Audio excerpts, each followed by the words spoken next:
My parents told us only the most successful child would stay in the family and the others would be disowned. I was 14 when my parents sat the four of us down in the living room and announced the competition. My father stood by the fireplace with his hands clasped behind his back like he was giving a business presentation. My mother sat in her usual chair with a leather notebook open on her lap. My father explained that they'd spent years raising 4 children and pouring resources into all of us, but they'd realized this approach was inefficient. Instead of dividing their estate and attention 4 ways, they would focus everything on one child, the most successful one, the one who proved they deserved it. The rest of us would be removed from the will, cut off financially, and expected to leave the family permanently once we turned 18. My younger brother Isaiah was 12 and didn't fully understand what Dad was saying. He asked if this was like a game show and when we'd find out who won. My older sister Camilla was 16 and her face went completely white. She'd been planning to attend an expensive private college and our parents had promised to pay for it. My twin brother Kieran sat perfectly still next to me on the couch, his hands gripped tight on his knees. I could feel the tension radiating off him even though we weren't touching. Dad continued explaining the rules like he was laying out a business strategy. We would be evaluated on academic performance, extracurricular achievements, leadership qualities, and what he called life readiness skills. Every month, Mom would update her rankings based on our progress. We'd each receive a score out of 100,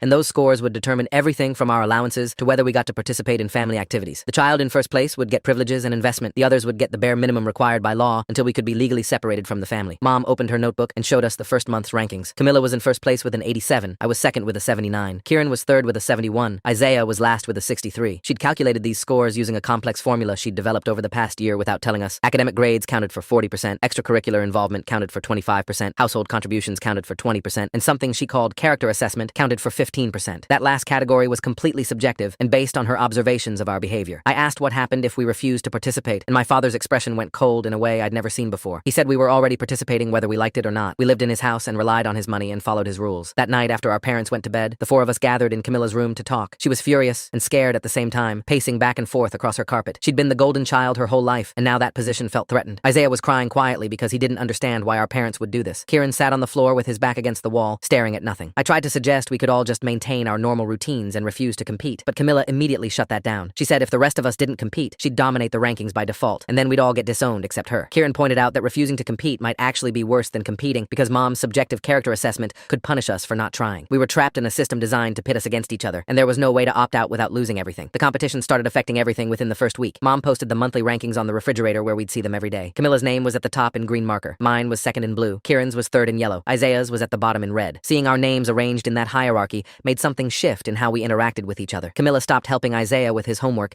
because boosting his scores might hurt her ranking. Kieran started staying up until 2 a.m. working on extra credit projects to close the gap between us. I found myself checking what my siblings were doing constantly, comparing my efforts to theirs, calculating whether I was falling behind. The monthly allowances reflected our rankings too. Camilla got $200, I got $100, Kieran got $50, Isaiah got $20. But when Isaiah asked why his allowance had dropped from the $50 he used to get, my father's answer changed everything. The rest of the story is on my channel or linked below.